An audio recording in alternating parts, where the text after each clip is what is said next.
इन classes को रोजाना live attend करने के लिए अभी डाउनलोड करें परीक्षा ऐप और एमपीपीएससी लाइव वीडियो कोर्स में एडमिशन लें, क्योंकि अब मिलेगा ऑफलाइन क्लासेस का संपूर्ण अनुभव ऑनलाइन घर बैठे।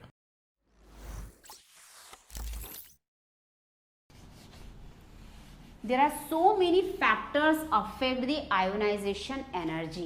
ठीक है ना। तो कहने का मतलब है there are so many factors affect the ionization energy. अब which factor affects the ionization energy? ठीक है, आ जाइए। तो हम लेते हैं factors affect ionization energy.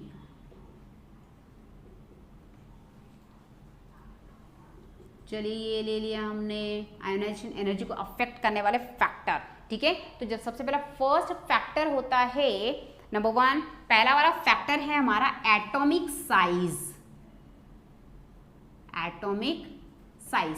ठीक है, तो एटॉमिक साइज जो है वो कहीं ना कहीं अफेक्ट करता है किसको?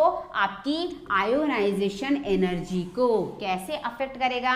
तो आइए एक रिलेशन देख लेते हैं हम लोग किसके बीच में, एटॉमिक साइज और आयोनाइजेशन एनर्जी के बीच में। तो ऐसा कहा जाता है कि जो आयोनाइजेशन एनर्जी होती है, ये लिखा हमने आयोनाइजेशन एनर्जी, ये इन्वर्स होती है किसके? आपके एटॉमिक साइज के। Ionisation energy is inversely proportional to atomic size. ये एटॉमिक साइज के इनवर्स होती है, इनवर्सली प्रोपोर्शनल होती है।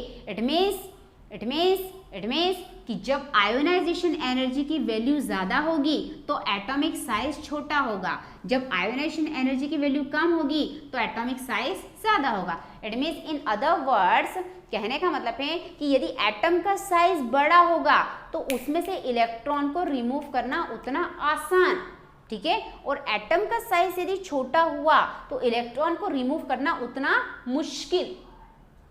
क्लियर? ठीक है ना। तो आयोनाइजेशन एनर्जी और एटॉमिक साइज में इनवर्स का रिलेशन है, इनवर्सली प्रोपोर्शनल का रिलेशन है। ठीक है, जब एक की वैल्यू बढ़ती है तो दूसरे की वैल्यू कम होती है, जब एक की वैल्यू कम होती है तो दूसरे की वैल्यू क्या होगी? यहां पर इंक्रीज होगी।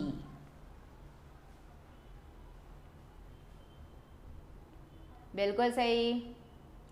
It decreases from moving right side in periodic table. बिल्कुल सही। ठीक है, आ रहे हैं हम लोग यहाँ पर। ठीक है ना। तो ये हमारी आयोनाइजेशन एनर्जी आ जाएगी। तो एटम जितना, एटॉमिक साइज जितना बड़ा, ठीक है, आयोनाइजेशन एनर्जी उतनी कम। चलिए आइए नेक्स्ट है हमारा अनदर फैक्टर है। सेकंड फैक्टर की हम बात करें तो न्यूक्लियर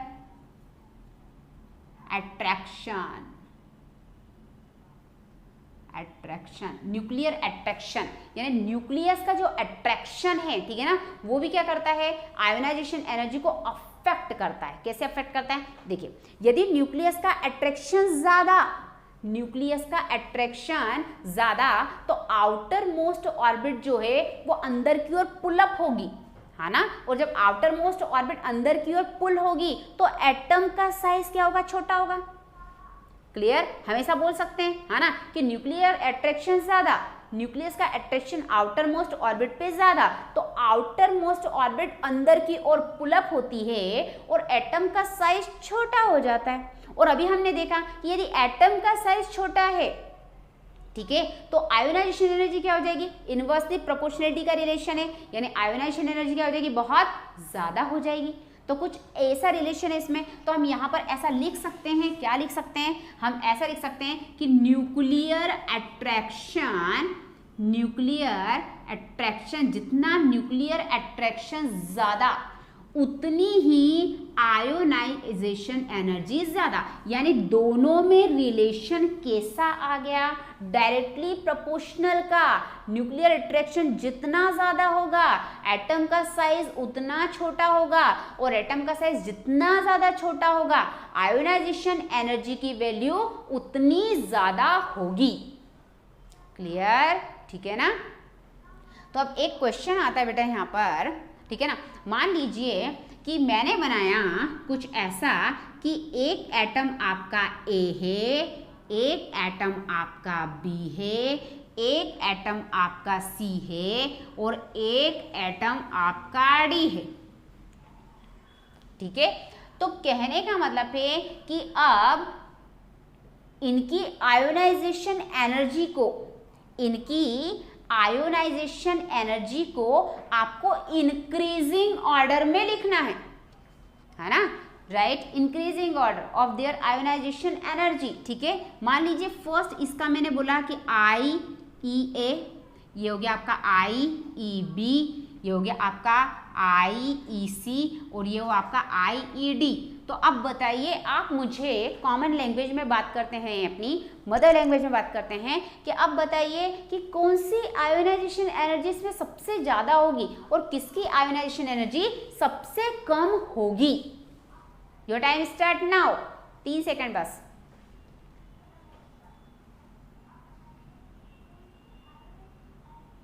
हो गया टाइम। अभिषेक, CABD, DBAC, D highest,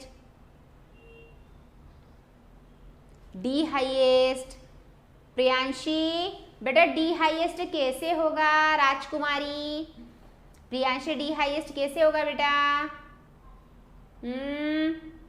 Ajay CABD, Kunal, ठीक है, जयश्री IEC हाय, शाबाश बेटा। चेतन CABD, खुशबू CADC, रजत DBAC, वैष्णवी C हाईएस्ट, शाबाश। ठीक है, अजय देखते हैं क्या बोला बेटा हम लोगों ने, जरा इधर देखते हैं हम लोग, क्वेश्चन आते हैं इससे। ठीक है ना, बिल्कुल भी लाइटली नहीं रहना है, हमें भले ही आता है लेकिन फिर भी कंसंट्रेट कीजिए, फोकस कीजिए, है ना। हमने क्या बोला है कि न्यूक्लियर अट्रैक्शन जितना ज़्यादा होगा आयोनेशन एनर्जी उतनी ज़्यादा होगी, और न्यूक्लियर अट्रैक्शन जितना ज़्यादा, इट मीन्स बेटा कहने का मतलब है कि एटम का साइज उतना छोटा हो जाएगा ना, एटम का साइज उतना छोटा हो जाएगा। इट मीन्स यदि मैं बात करूं तो किसमें न्यूक्लियर अट्रैक्शन सबसे ज़्यादा है, तो C का न्यूक्लियर अट्रैक्शन सबसे हाईएस्ट है, है ना, क्योंकि साइज सबसे छोटा है। ठीक है, तो आ जाइए, यहाँ पर मैंने क्या लिख दिया, यहाँ पर मैंने लिखा IEC, सबसे हाईएस्ट होगी आपकी IEC। Okay, second nuclear attraction किसका ज्यादा होगा? अब इसका साइज तो सबसे बड़ा है, यानी न्यूक्लियर अट्रैक्शन बहुत ही कम है, इसकी जो आउटर मोस्ट ऑर्बिट है बहुत ज्यादा फैली हुई है, ये हो नहीं सकता, ये भी नहीं हो सकता। हाँ, ए बाकी है ना, ए फॉर अमिताभ बच्चन। ठीक है, तो ए, ठीक है, तो यहाँ पर कहने का मतलब है सेकंड मोस्ट क्या आएगा आपका IEA। ठीक है, तो IEC is greater than IEA। ठीक है, अब जाते हैं न्यूक्लियर अट्रैक्शन इन दोनों में से किसका ज्यादा है, तो जिसका साइज छोटा उसमें न्यूक्लियर अट्रैक्शन ज्यादा, value of nuclear attraction maximum. ठीक है, because it is related to atomic size of the atom. Okay, ठीक है, तो यहाँ पर क्या आ जाएगा आपका, देन आएगा आपका यहाँ पर IEB। ठीक है, एंड देन लास्टली आएगा आपका क्या बेटा, IED। ठीक है, तो सबसे ज्यादा कहने का मतलब है आयोनाइजेशन एनर्जी किसकी होगी, यदि इनमें से सब में से फर्स्ट इलेक्ट्रॉन को निकालना है, हमें फर्स्ट इलेक्ट्रॉन, एक इलेक्ट्रॉन को निकालना है। ठीक है, जो इनकी आउटर मोस्ट ऑर्बिट में प्रेजेंट है। ठीक है ना, कहां पर प्रेजेंट है इलेक्ट्रॉन, इनकी आउटर मोस्ट ऑर्बिट में। ठीक है, तो सबसे ज्यादा एनर्जी किस इलेक्ट्रॉन को चाहिए, तो जो C एटम है आपका, उसका जो इलेक्ट्रॉन है उसको maximum amount of energy required होगी। ठीक है ना, ऑर्बिट छोड़ने के लिए। क्लियर, तो आयोनाइजेशन एनर्जी का सीक्वेंस कुछ इस तरह से होगा। क्लियर, बढ़े आगे, चलिए। आर्यन,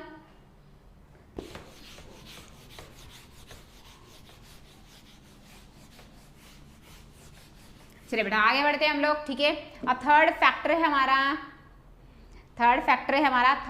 हमारा फुलफिल्ड और हाफ फिल्ड ऑर्बिटल्स। ठीक है, आ जाइए, तो थर्ड फैक्टर है हमारा फुलफिल्ड।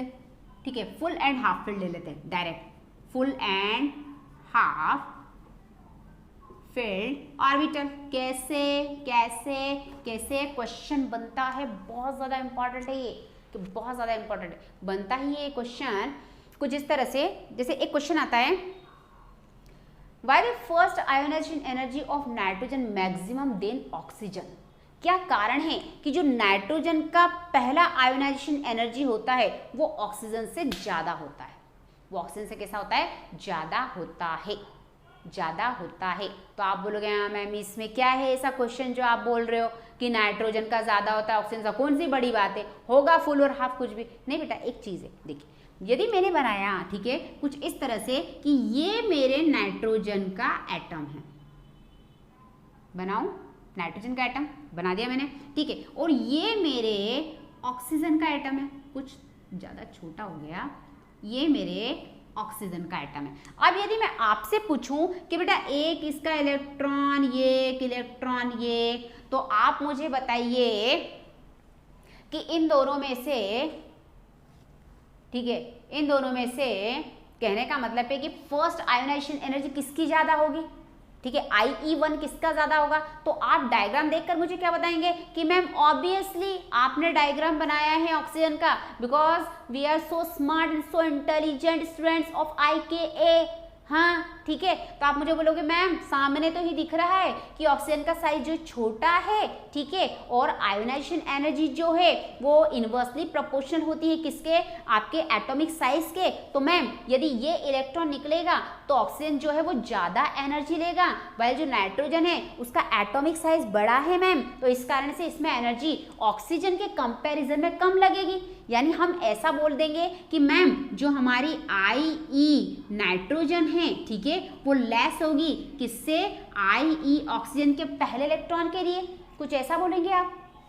और ऑब्वियसली बेटा दिख रहा है कभी कभी जो हमें दिखाई देता है, ठीक है, जो हमें सुनाई देता है वो कभी सत्य नहीं हो भी सकता है। जरूरी नहीं है कि जो हमने देखा है वो सही हो, जो हमने सुना है वो सही हो, है ना, कभी कभी रेयर केस में ऐसा होता है, लेकिन ऐसा होता है, ठीक है। तो आ जाइए क्या बोलता है। अब देखिए इसके पीछे कारण क्या है पता है, इसके पीछे कारण है आपका फुलफिल्ड और हाफ फिल्ड ऑर्बिटल का स्टेबिलिटी, ठीक है। यदि मैं नाइट्रोजन का इलेक्ट्रॉनिक कॉन्फ़िगरेशन लिखें बेटा हम, तो आपको बहुत अच्छे से आता है, you know very well, 1s2 2s2 2p3, कुछ इस तरह का इलेक्ट्रॉनिक कॉन्फ़िगरेशन होगा। और यदि मैं बॉक्सेस फॉर्म में इसको लिखना चाहूँ तो ये हमारे नाइट्रोजन के इलेक्ट्रॉन ड्रॉ कर दिए मैंने बॉक्सेस फॉर्म में। चलिए कौन सा रूल लगेगा मुझे, यहाँ पर इलेक्ट्रॉन फिल अप करने के लिए हंट्स रूल लगेगा यहाँ पर, ठीक है। और according to Hund's rule 1 2 3, first of all 1 electron हर एक सब ऑर्बिटल में फिल्ड अप होंगे, है ना, इलेक्ट्रॉन की पेयरिंग नहीं होगी, यहाँ पर पढ़ा है आपने हंट्स रूल, ठीक है। अब यदि मैं ऑक्सीजन की बात करूं, ये ऑक्सीजन लिया मैंने, ऑक्सीजन का 8 होगा यहाँ पर, ये लिखा मैंने 1s2 2s2 2p4 बेटा।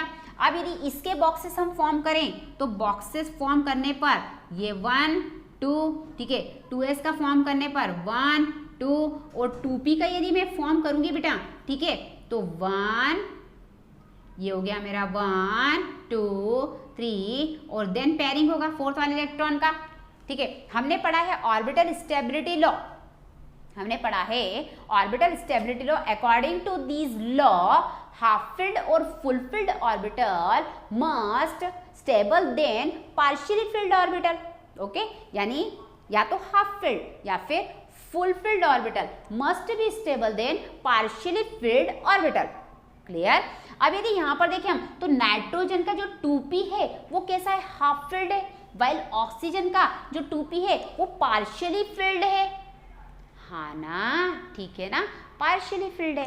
तो पार्शियली फिल्ड में से इलेक्ट्रॉन को रिमूव करना ज़्यादा क्या होता है, आसान होता है, ज़्यादा आसानी से आप पार्शियली फिल्ड ऑर्बिटल से इलेक्ट्रॉन को रिमूव कर सकते हैं, ठीक है ना। जबकि आप हाफ फिल्ड ऑर्बिटल से या फुल फिल्ड ऑर्बिटल से इलेक्ट्रॉन निकालने में पसीना आ जाएगा, बात समझ में आई। तो इस कारण से जो फर्स्ट आयोनाइजेशन एनर्जी होती है, ठीक है, वो नाइट्रोजन की मैक्सिमम होगी। किसकी मैक्सिमम होगी, नाइट्रोजन की मैक्सिमम होगी। जब पहला इलेक्ट्रॉन निकलेगा नाइट्रोजन से तो नाइट्रोजन की आयोनाइजेशन एनर्जी ज़्यादा होगी, और जब पहला इलेक्ट्रॉन ऑक्सीजन से निकलेगा तो इसकी ionisation energy as compare to nitrogen कम होना चाहिए, ओके। अब यदि सेकंड आयोनाइजेशन एनर्जी की बात करें, अब दूसरा इलेक्ट्रॉन निकालना चाहते हैं हम किसमें से, नाइट्रोजन से भी और ऑक्सीजन से भी, तो यदि सेकंड इलेक्ट्रॉन निकालना है तो अब देखिए गौर कीजिए यहाँ पर क्या हो गया बेटा, यदि इलेक्ट्रॉन यहाँ पर निकल गया 2p2 हो गया और यहाँ पर 2p3 हो गया, तो अब उल्टा केस हो जाएगा, रिवर्स केस आ चुका है, यहाँ पर रिवर्स केस आ चुका है। इट मीन्स यहाँ पर नाइट्रोजन में के p में केवल 2 इलेक्ट्रॉन है, इट मीन्स ये कैसा हो गया, पार्शियली फिल्ड हो गया, जबकि आपका ऑक्सीजन जो है वो 3 इलेक्ट्रॉन है, यानी वो हाफ फिल्ड हो गया। तो अब जो ऑक्सीजन का सेकंड आयोनाइजेशन एनर्जी आएगा वो मैक्सिमम होगा as compare to nitrogen. Clear? ठीक है, तो फुल फिल्ड और हाफ फिल्ड ऑर्बिटल भी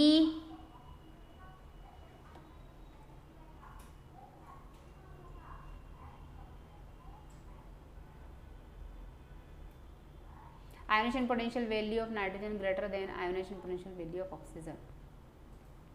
ठीक है, चलिए, तो ये है आपका हाफ फिल्ड और फुल फिल्ड ऑर्बिटल भी क्या करते हैं, आयोनाइजेशन एनर्जी को अफेक्ट करते हैं।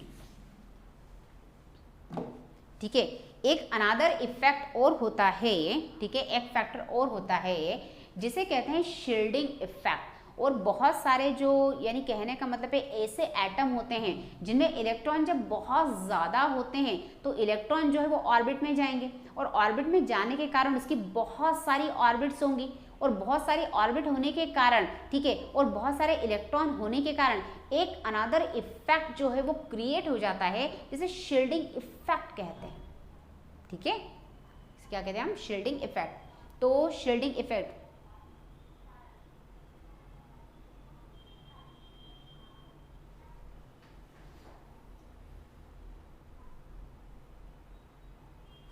चलिए, ठीक है, चलिए देख लेते हैं। फोर्थ है हमारा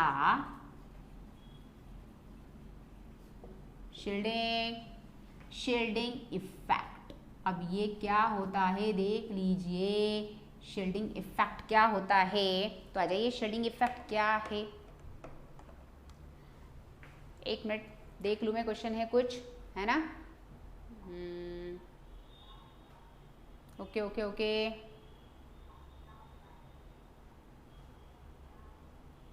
बिल्कुल सही अनंत, आगे बढ़ते बेटा, शील्डिंग इफेक्ट। ठीक है, तो अब शील्डिंग इफेक्ट का मतलब क्या, ठीक है, अब मान लीजिए हमारा कोई क्या है, कोई एटम है और उसकी जरा पोजीशन देखते हैं हम, ठीक है, उसका स्ट्रक्चर देखते हैं, उसका पिक्चर बनाते हैं हम। ठीक है, तो सबसे पहले मैं बना रही हूँ, मैंने बनाया न्यूक्लियस बनाया, न्यूक्लियस बनाने के बाद मैंने क्या बनाई बेटा, कुछ ऑर्बिट्स बनाई, 1 2 3 4, कुछ इस तरह से ऑर्बिट बना दी मैंने। अब ऑर्बिट में मैं इलेक्ट्रॉन डाल सकती हूँ यहाँ पर, ठीक है ना, तो इलेक्ट्रॉन मैंने फिलअप कर दिए, 1 2 3 4 5 6 7 8, ठीक है, और यहाँ पर चलो फोर्थ ऑर्बिट नहीं लेते हम, यहाँ पर हम एल्यूमिनियम ले लेते, ठीक है, तो एल्यूमिनियम लिया मैंने, 10 हो चुके हैं यहाँ पर, 1 2 3, ठीक है, तो ये जो डायग्राम मैंने एटम का डायग्राम बनाया है, इसमें n बराबर 1, n बराबर 2, n बराबर 3, ओके, और 2 + 8 10, 10 + 3 13, इट मीन्स ये जो मैंने डायग्राम यहाँ ड्रॉ किया है ये एल्यूमिनियम Al का है, जिसका एटॉमिक नंबर 13 होता है। ठीक है, 13 होता है, और 13 होने के कारण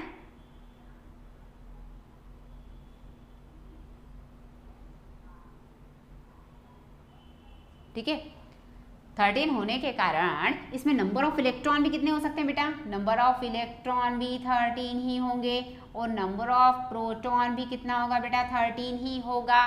ठीक है, आपके पास बहुत अच्छा सेंस ऑफ ह्यूमर है बेटा, बहुत अच्छा है। ठीक है, तो 13 होंगे। ठीक है, आप देखिए शील्डिंग इफेक्ट का मतलब क्या है, हमने क्या देखा है, हम लोगों ने ये चीज़ देखी है कि जो न्यूक्लियस होता है उसका अट्रैक्शन जो होता है फर्स्ट ऑर्बिट पर मैक्सिमम होगा, फिर सेकंड ऑर्बिट पर होगा, देन थर्ड ऑर्बिट पर होगा कुछ इस तरह से, यानी जैसे जैसे when we moved from nucleus to outermost orbit of the atom then nuclear attraction gradually decreases, यानी attraction of nucleus gradually decreases. ठीक है ना, ये हम देखते ही आए हैं कि न्यूक्लियस का अट्रैक्शन जो है वो आउटर मोस्ट ऑर्बिट तक पहुंचते पहुंचते कैसा होता जाता है, कम होता जाता है। ठीक है, और जब अट्रैक्शन कम हो जाएगा तो ऑर्बिट क्या हो जाएगी, फ्लासिड हो जाएगी, फैल जाएगी, और जब ऑर्बिट फैल जाती है तो एटम का साइज बढ़ जाता है ना। तो अंदर के जो आउटर मोस्ट ऑर्बिट के जो अंदर के इलेक्ट्रॉन होते हैं, ठीक है, inner electron of outer most orbit, ये आपकी आउटर मोस्ट ऑर्बिट है, और उसके अंदर की ऑर्बिट के इलेक्ट्रॉन यानी ये 8 इलेक्ट्रॉन कुछ इस तरह से बिहेव करते हैं कि ये न्यूक्लियर अट्रैक्शन को आउटर मोस्ट ऑर्बिट तक पहुंचने ही नहीं देते हैं। क्या करने नहीं देते हैं, पहुंचने ही नहीं देते हैं न्यूक्लियर के अट्रैक्शन को। कैसे, एक्चुअली सेकंड ऑर्बिट का ऑक्टेट कंप्लीट है, और ऑक्टेट कंप्लीट होने के कारण, ठीक है, ये 8 इलेक्ट्रॉन जो है न्यूक्लियस की ओर खींचते हैं, क्योंकि electron having a negative charge while nucleus having positive charge, and we know very well, we know that opposite charges always attract to each other. और चूंकि हमारा इलेक्ट्रॉन जो है वो कहाँ पर है, ऑर्बिट में है, ऑर्बिट में, ठीक है, तो ये इलेक्ट्रॉन जो है खींचकर कहाँ पर जाएंगे, न्यूक्लियस की ओर जाने की कोशिश करेंगे, और जब ये न्यूक्लियस की ओर जाने की कोशिश करेंगे तो ये जो ऑर्बिट कुछ इस तरह की है, ये ऑर्बिट फिर ऐसी हो जाएगी,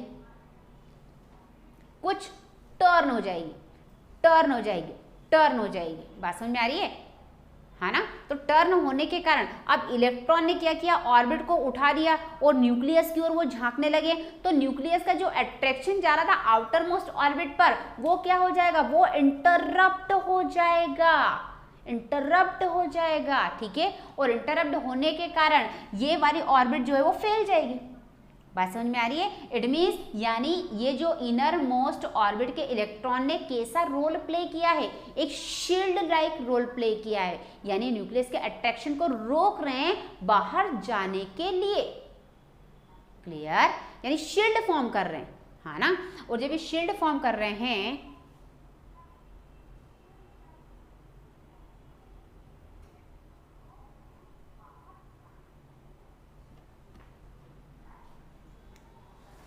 ठीक है ना, तो क्या होगा, ये शील्ड की तरह बिहेव करेंगे, और जब शील्ड की तरह बिहेव करेंगे तो बेचारे ये जो इलेक्ट्रॉन हैं इन पर न्यूक्लियर का अट्रैक्शन पहुंच ही नहीं पाएगा, और जब न्यूक्लियस का अट्रैक्शन नहीं पहुंच पाएगा तो इन इलेक्ट्रॉन्स को आप इजीली, ठीक है, छोटी सी अमाउंट ऑफ एनर्जी से ही क्या कर सकते हैं, रिमूव आउट कर सकते हैं फ्रॉम आउटर मोस्ट ऑर्बिट, है ना।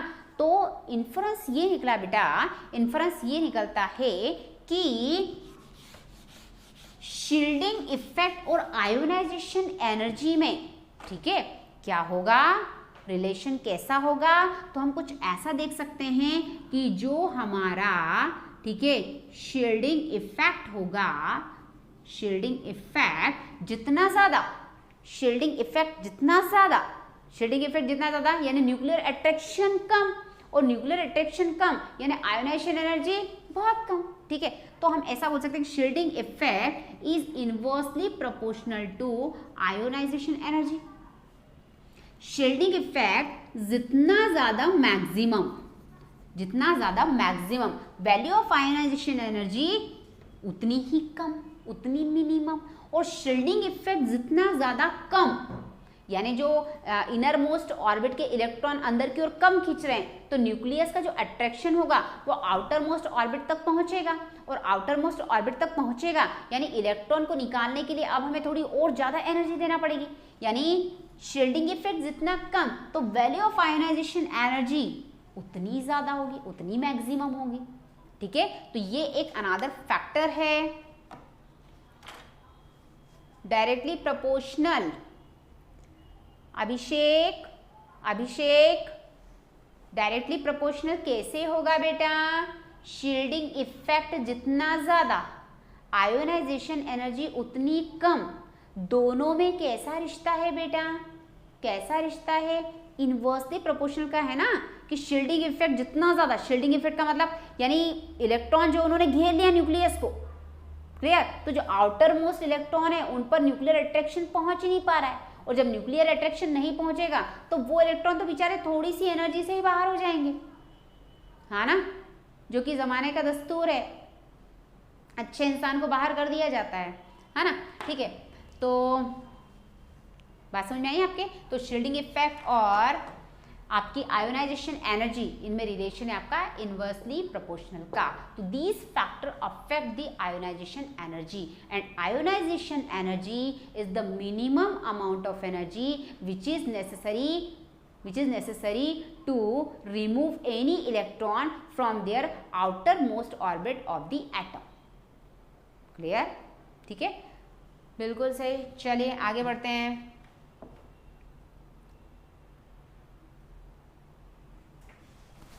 आगे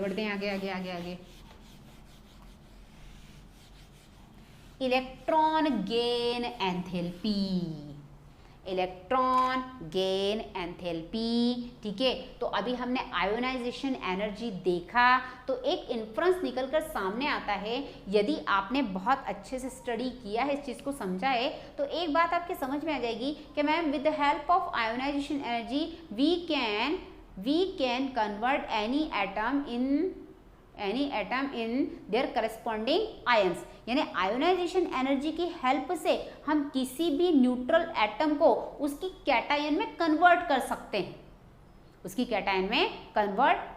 सकते हैं, ओके, ठीक है। तो हम ऐसा लिख सकते हैं ना, कैसा लिख सकते हैं कि ये मेरा Na है, ठीक है, Na है, Na में मैंने Na को दिया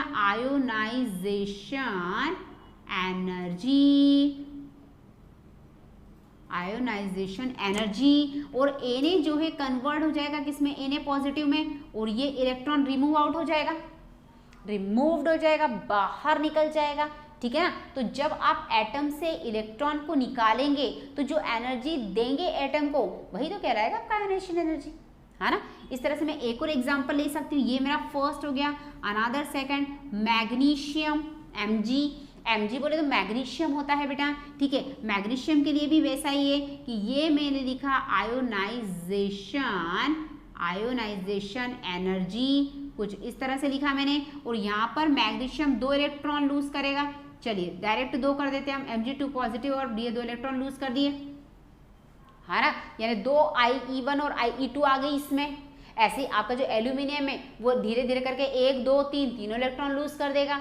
तो इलेक्ट्रॉन को रिमूव करने के लिए जो एनर्जी रिक्वायर्ड होती है, और आपका जो एटम है वो करस्पॉन्डिंग किस में कन्वर्ट होता है, कैटायन में कन्वर्ट होता है।